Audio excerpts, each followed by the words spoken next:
How's everybody? In this video, we're going to be talking about gun laws that were passed this year in California, some gun bills that were introduced this year and might be happening next year, and also some gun laws that are going into effect next year, 2021. So let's talk about this. But real quick before we jump into this video, if you think that the state of California needs to stop infringing on our Second Amendment rights, go ahead and hit that like button and subscribe. I also want to give a quick shout out to one of the main sponsors of the channel, that is Thorson Custom. Thorson Customs does a lot to support this channel. They have California compliant parts and features that California patriots like me and you can go and purchase from them. So they've done a lot to support this channel. I cannot thank them enough for what they do. And if you would like to take a look at them, I'll put a link to them down in the details section. So we're coming up on the first full calendar year of me doing this channel. And in this time, we've covered a lot on this channel. And so I thought it'd be good to just do a recap of those things that were actually passed this year, 2020, in relation to California gun laws, as well as some bills that were introduced this year that probably are going to get ramped up going into next year as well, and we'll probably see pop up again in 2021, as well as some laws that will actually take effect in 2021. So I think there are three main bills that we focused on this channel in this year of 2020 that ultimately were signed by Gavin Newsom. The first is the backdoor handgun ban, and this is AB 2847, and this was a bill that I made a lot of videos on this channel. We tried to get everybody politically active. We tried to get this stopped, but ultimately it was signed into law by Gavin Newsom. If you're not familiar with AB 2847, what this does is it modifies specific rules on the handgun roster, making it so that first, it limits the amount of microstamping that needs to be on a spent casing. It takes it from 2 to 1, but this bill did so much more than just modifying the microstamping requirement. What it also did is set this rule that for any new one handgun that got put on the handgun roster, 3 of the oldest ones on that list that were non-compliant had to be taken off. So that's why we called it that, because ultimately what this would lead to is actually a reducing of the handgun roster and would actually take handguns off that list that we commonly use here in the state of California. We already have a limited set of handguns that we can have. And so we were trying to fight AB 2847, but ultimately it was signed into effect. And if you're interested when this bill actually takes effect, it's going to be taking effect July 1st, 2022. So I know a lot of people are looking forward to maybe next year getting some handguns, anticipating maybe something happening with the handgun roster. Who knows what's gonna happen with all the virus stuff. Products are limited as it is right now. So that was one of the main ones that was passed by Gavin Newsom, was signed by Gavin Newsom, was the backdoor handgun ban. Another major one that actually was signed as well this year was SB 118. Now a little background on SB 118. The things that were actually included that are gun related in SB 118 were introduced in another bill, AB 88. So you might be familiar with it based on that. We covered it a lot on this channel. And specifically what those two bills were doing is, first, they were trying to pass them during the whole coronavirus scare, and they attached it to a public safety bill.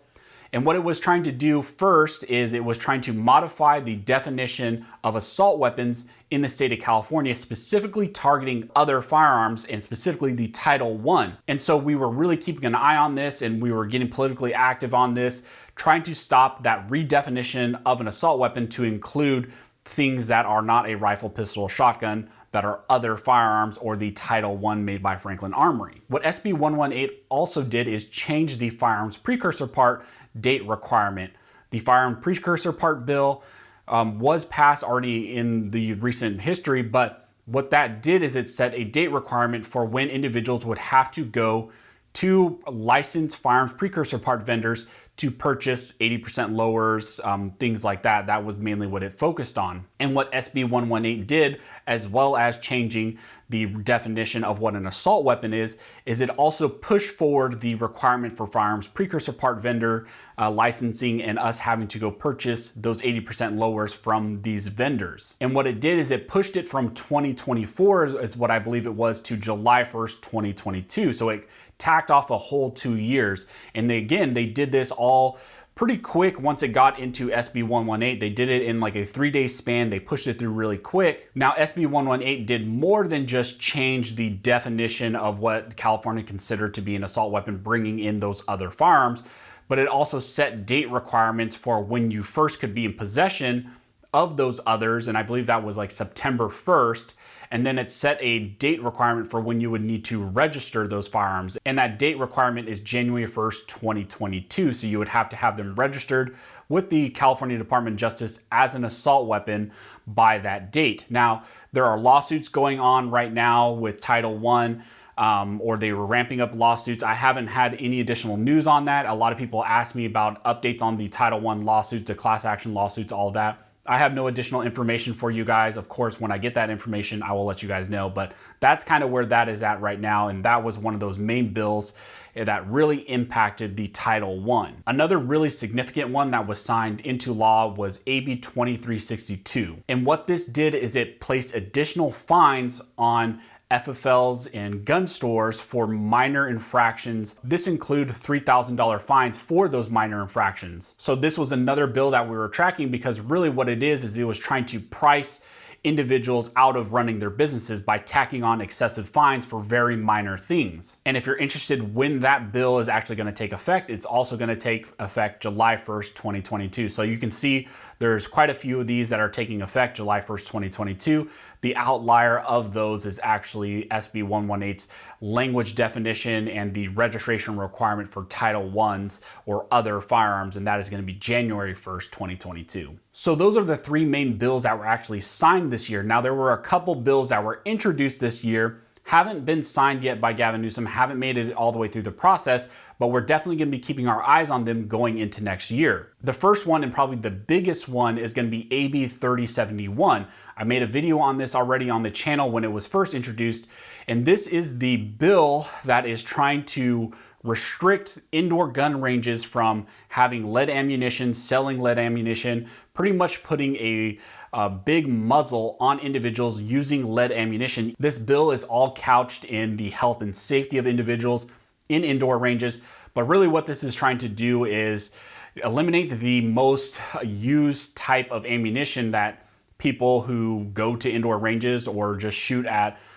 these types of environments actually use, that being lead-based ammunition. Any type of ammunition that has any type of lead in it is pretty much going to be a no-go in indoor ranges, as well as indoor ranges could not sell these to you if this bill is passed. So again, this is a very important bill that we're going to be keeping our eyes on going into 2021, because again, this could be a major violation of our Second Amendment rights in restricting the type of ammunition that we could use. Another one that was introduced this year was AB 3058, and this is the law that tries to make stricter requirements for when you leave a firearm in your vehicle and you walk away from it. So let's say you decided to leave your firearm in your vehicle when you went into a store, if you went into Walmart or something like that. The current laws are a lot more lenient than what this bill is trying to do. This bill is an expansion of the current language, making it so that it applies not only to handguns, because the current law targets specifically handguns, but it extends also to all firearms, making you have to lock them in your vehicle in specific ways. So again, this is an expansion of an existing law, expanding it to more than just handguns, and then expanding that language about how you have to lock them up as well. Now, I also wanted to note another thing that is probably very important that you guys should be aware of going into next year, 2021. It's different from these bills that were introduced this year but haven't actually been signed to effect.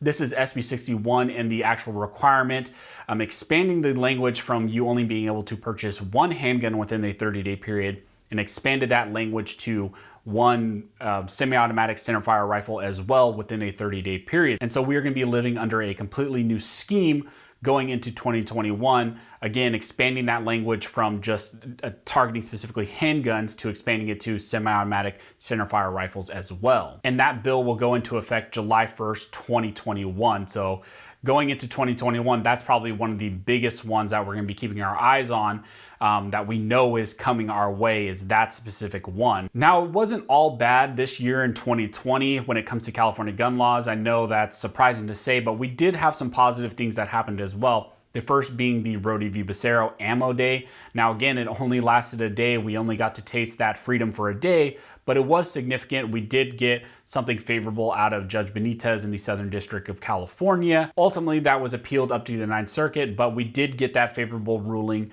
in Rody v. Becerra. There was also a favorable ruling by a 3-judge panel in Duncan v. Becerra this year, And that actually led to the kind of the Freedom Week 2.0 mag purchasing false start. And a whole lot of things kind of exploded out of that, where some companies were shipping because they didn't understand that the stay hadn't been lifted. Some individuals purchased those magazines. It led to a lot of confusion, but again, it was still something very positive because we got a very positive ruling out of the Ninth Circuit actually saying that this California law restricting the type of magazines you can be in possession of was in fact a violation of our Second Amendment rights. So it wasn't all negative in 2020. We did get some positive things, and hopefully going into 2021, we will get some positive rulings as well. But we will be keeping our eye on some of these other bills that I talked about here, their implementation, as well as some bills that were introduced this year that are carrying over into next year and may be signed as well. If you guys have any notable things that happened in California gun laws this year, go ahead and comment down below. If there was any bills that I didn't cover, something that comes to mind, go ahead and comment down below as well. Also, if you like this video and you like to support the channel, one of the best ways to do that is to like, comment, subscribe.